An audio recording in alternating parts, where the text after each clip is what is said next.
for having me tonight to talk about this topic.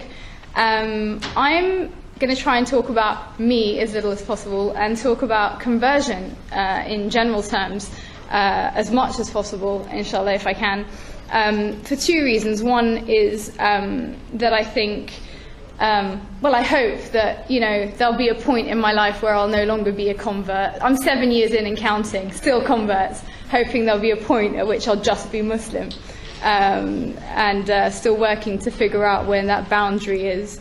The other reason is that I've been involved with a project with the Islamic Studies Department at Cambridge University, which is doing a fantastic study into converts, and I wanted to talk a little bit about some of the findings. I can't talk in too much detail because the report's not been out yet, but there was a press release that I can discuss, inshallah. So I'll start off by summarizing my own sort of conception of conversion, and I think Plato got it right when he said conversion is not implanting eyes, for they already exist, but giving them a right direction which they have not. So that kind of sums up how I understand conversion and how it's been reflected in my own life. Now, we know that conversion produces a mix of reactions in people around us: fear, suspicion, astonishment. It was only a few days ago that some of you might have caught the Daily Mail headline of Al-Qaeda recruiting female converts. So there's definitely a lot of fear and concern as concerns converts. And I think there is, in particular, a lot of misunderstanding in a society where religion has ceased to be a prominent part of the public sphere. Concern as to why anybody in their right mind really would wish to regress on what is assumed to be the sort of developmental spectrum, and start including the notion of God into their worldview. So let's maybe start with a little bit of history. Conversion to Islam by Europeans, of course, dates several centuries back. Estimated in the 15th or 16th century, there were about 300,000 renegades, as they were called now. Or they were actually referred to as Turks. That's what converts were referred to initially, obviously in reference to the Ottoman Empire. So when you became Muslim, you were turning Turk, you were becoming Turkish. Many of you would have heard of the famous British convert Abdullah Quilliam, who obviously set up one of the early British Muslim communities, set up the first British Muslim newspaper, The Crescent, which, if any of you haven't come across, I very much recommend. And his little community attracted 600 converts over 20 years. And he's a fascinating character. If you've not looked into his life, I very much recommend it. There's also another prominent group of converts that were associated with Woking Mosque, which was the first purpose-built mosque in Surrey in 1912. And they published another interesting review called the Islamic Review, which included many articles by converts. And again, a really interesting insight, if you are interested in this topic, into how converts at different periods in history understood what it meant to convert and what they understood it to mean to be Muslim. For example, we know that Abdullah Quilliam's community took a very gradualist approach to things like drink and prayer, and that the women, for example, didn't wear hijabs as scarves. They used to wear sort of the hats that were much more typical of the era and which would have been less conspicuous, of course, at the time. Coming to sort of more recent facts, according to the Scottish census of 2001, there were 60,669 converts to Islam in the UK. And 55% of those were from the white British ethnic group. And there's a breakdown really in there. They've classified it along the lines of 16% other white and 29% non-white, which I guess is not a particularly good breakdown. It's white or non-white is really quite a strange categorization. And actually, I think we'll come back to the topic, I think, of race, which I think is an important one. The recent study which I mentioned to you is a study called Narratives of Conversion to Islam in Britain by the Centre of Islamic Studies at Cambridge. And it's brought out a lot of interesting findings even so far, and the report's not complete yet. But one of them is obviously many converts feel quite frustrated with a very one-dimensional portrayal of female conversion in the media, which is generally that women who convert tend to do so on the basis of marriage, which actually statistically is very much the minority. It's actually very few women who tend to convert for marriage, and the majority tend to convert for a number of other reasons, but most of them some sort of conviction-based research, and not, if you like, the caricature of sort of doing it to please the husband, which I think is unfortunate but widespread.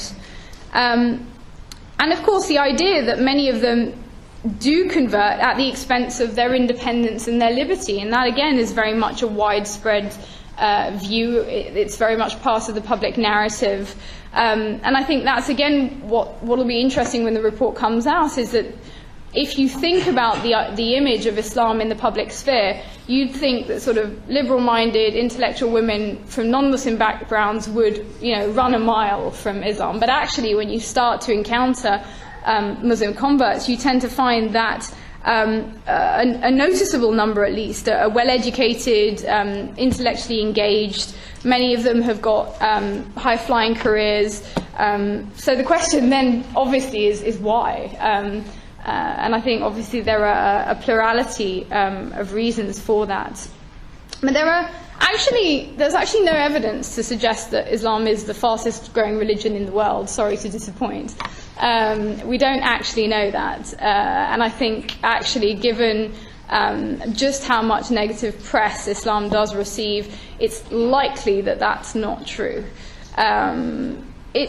What is true, and this is from the statistics that we can get from things like the census, is that as many as 3/4 of British converts, so an estimated 100,000 between 2000 and 2010, were female. So statistically speaking, these guys on the panel are a minority. Just wanted to point that out.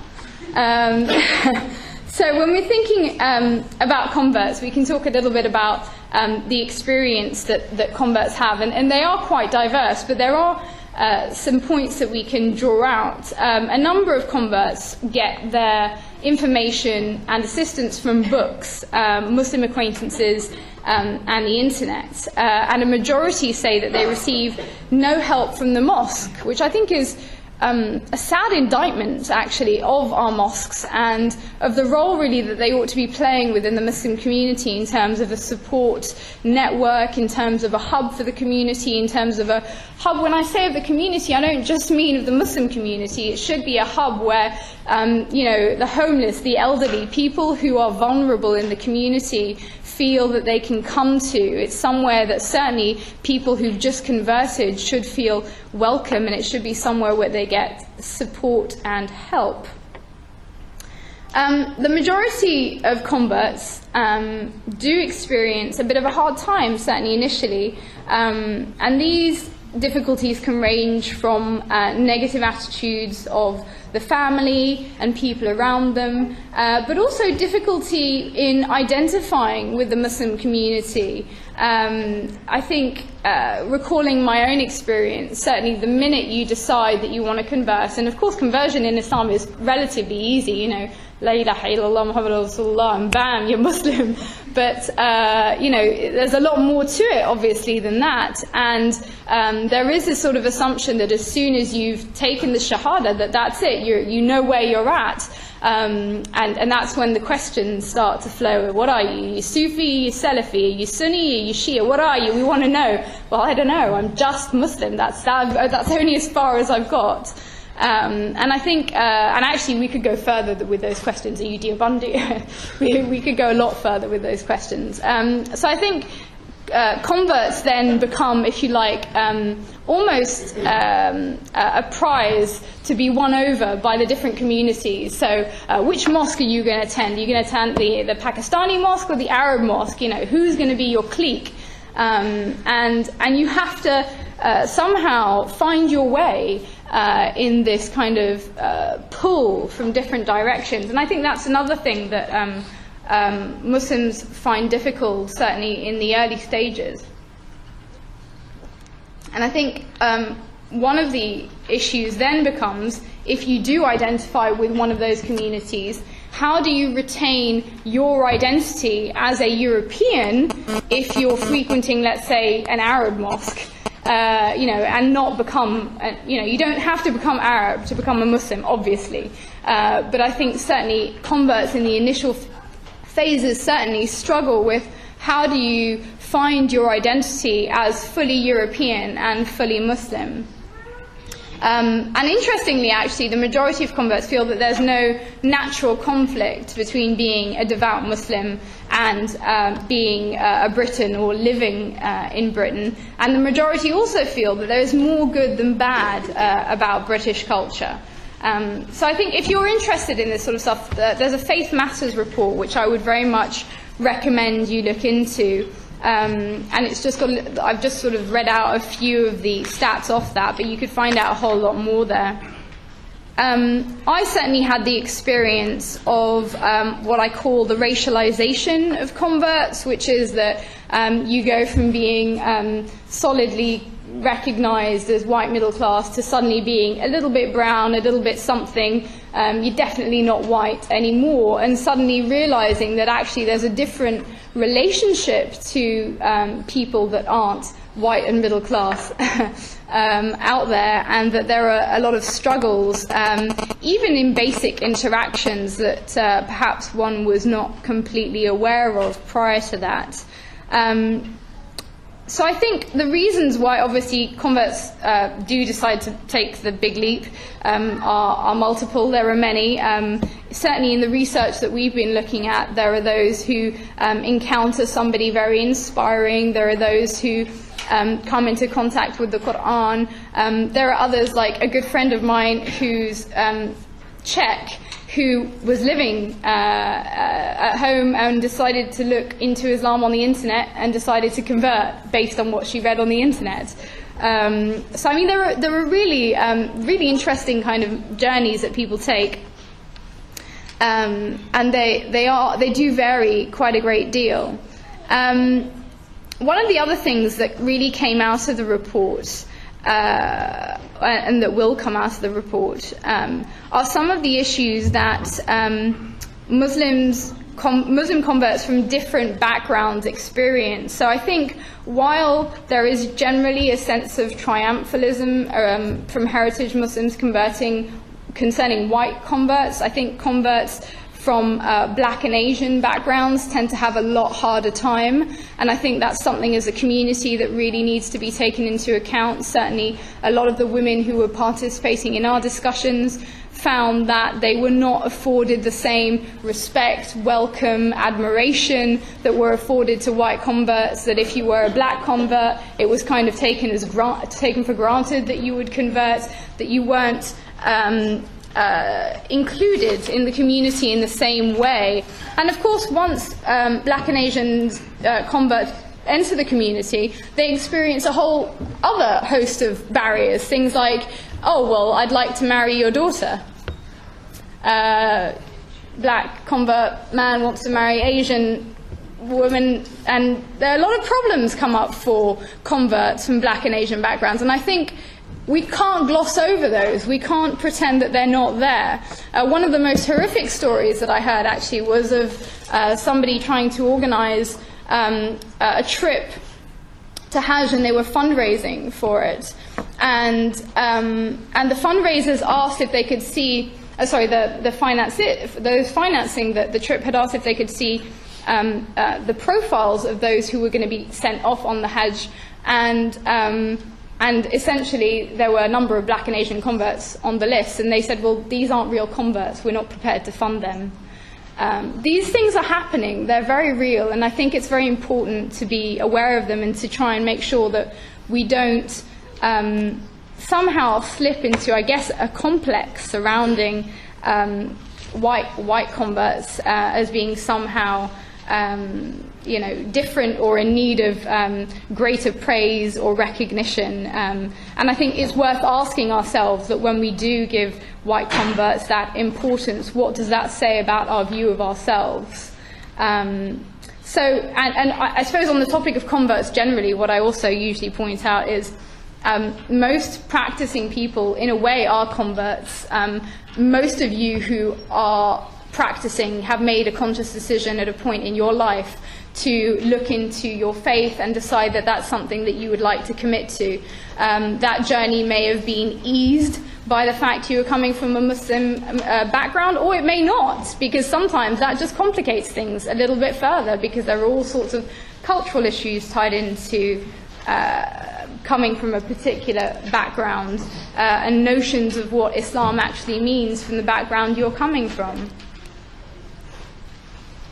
So, in terms of my own conversion, I encountered Islam or Muslims from a very early age. I went to school with many people from a Muslim background. I went to a French school, and so many of them were from North African background, Moroccans, Algerians, Senegalese, and then a few Levantines, so Lebanon. And I think the overarching kind of image I had of Islam growing up was pretty much the way that I'd been taught it in my philosophy class, which was, astaghfirullah, to quote my philosophy teacher at the time, Jesus and Muhammad were imposters. That's pretty much how my philosophy teacher taught us, what religion was, what it was about.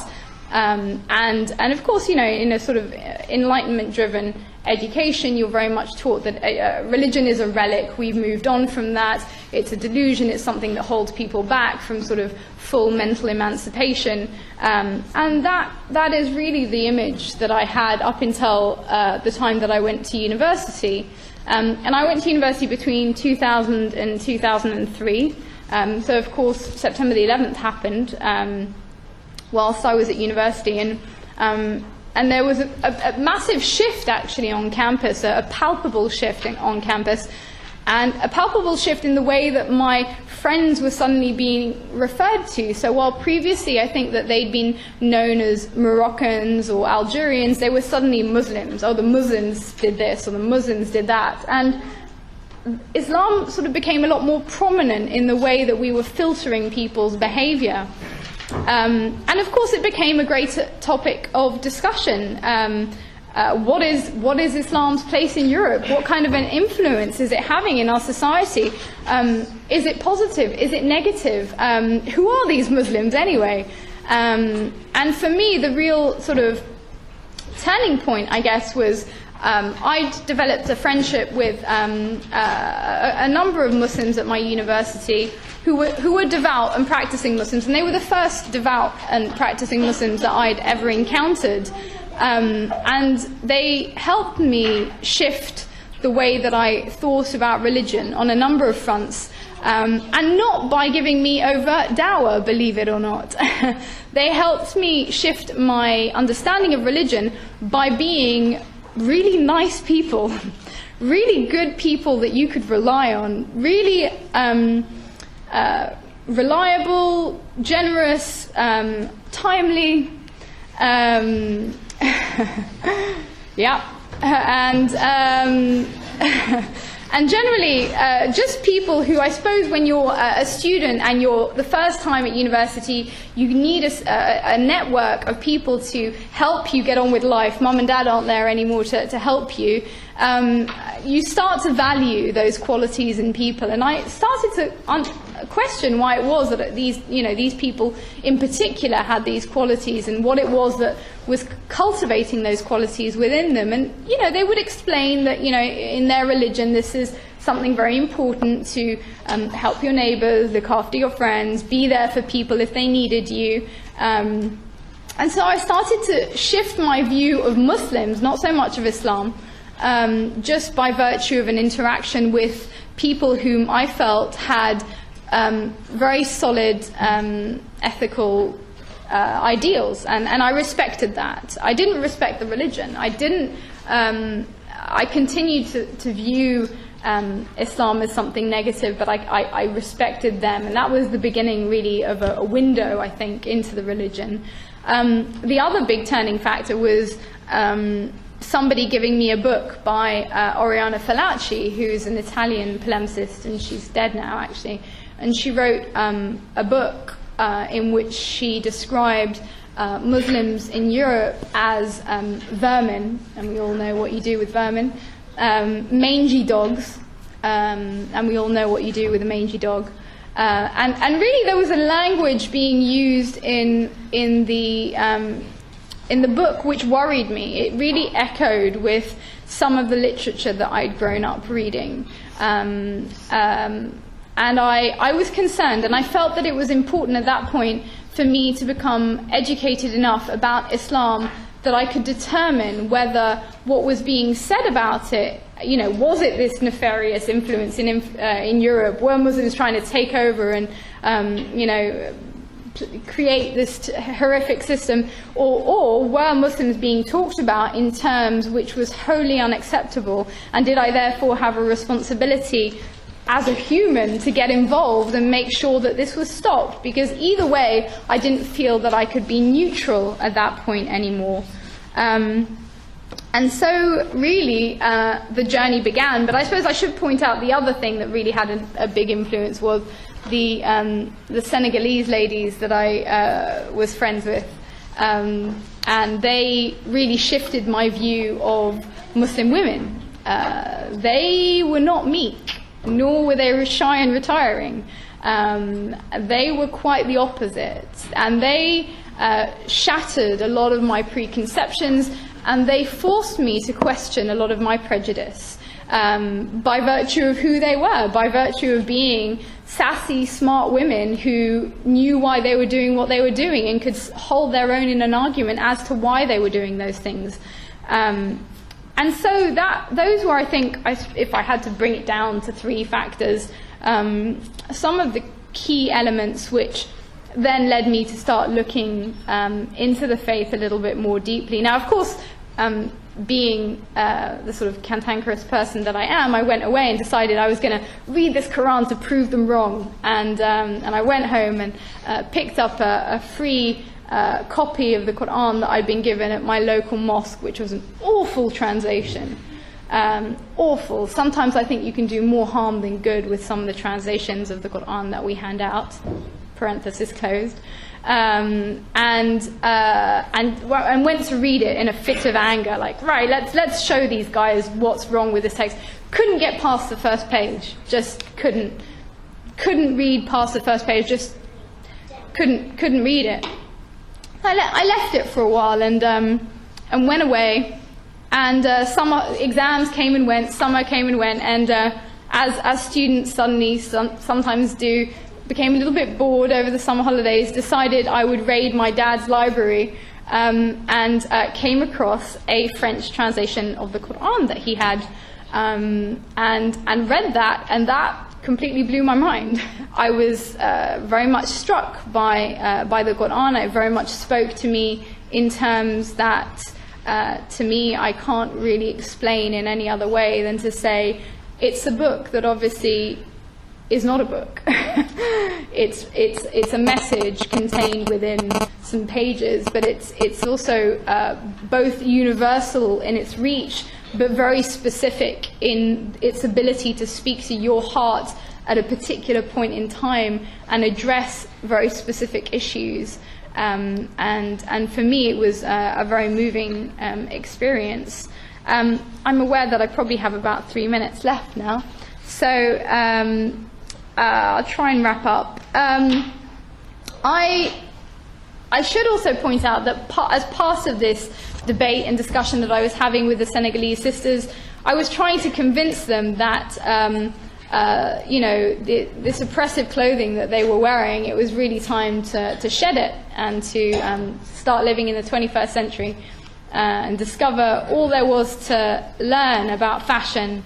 And of course we started to have a really interesting discussion about about, well, we didn't call it modesty, actually. We would have a discussion about what it meant to be empowered as a woman.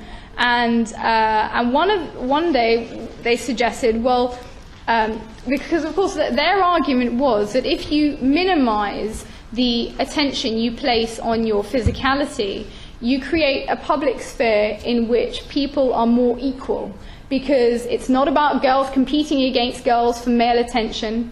It's not about women competing for male attention. It's just minimizing the attention on the outwards so that we can focus our attention on what's substantive, what's real. And those are the values which really we should be putting all of our intellectual energy into. And those are the values that really should be dominating our public sphere.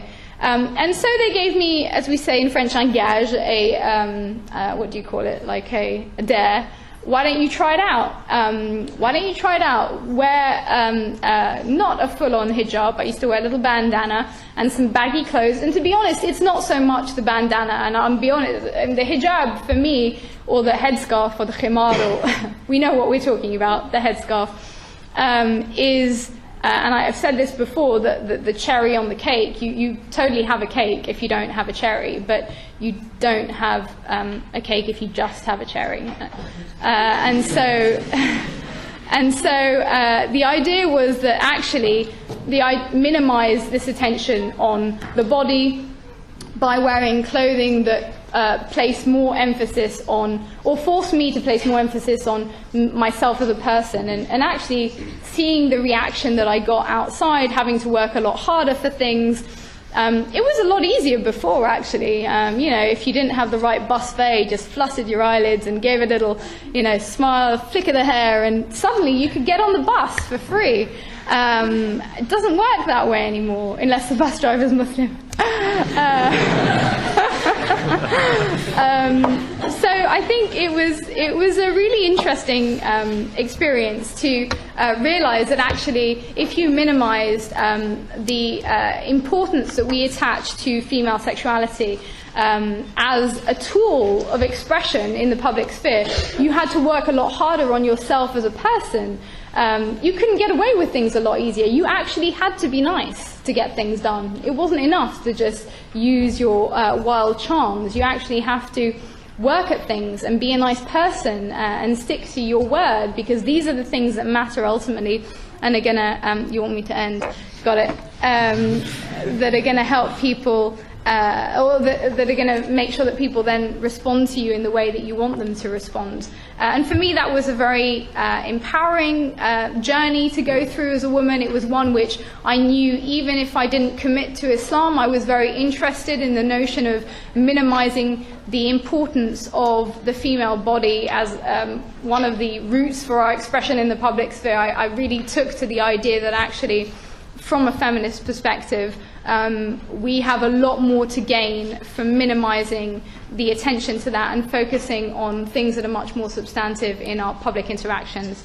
And of course, we know in Islam, the hadith that says God does not judge according to your bodies and appearance, but scans your hearts and looks into your deeds. Well, for me, that's a very empowering way of looking at the world. And actually, Islam is very much about that. Forget about your riches, forget about your background, forget about the way you look. Ultimately, what you take with you on that day is the good deeds that you've put before you. And there's nothing more equalizing than that. So I wanted to talk about a whole load of other things. I have a quote here that says the problem is the 98% of men who give us 2% of men a bad name. I wanted to talk about that, but maybe we can keep that for the Q&A. Q&A, someone. Okay, thank you.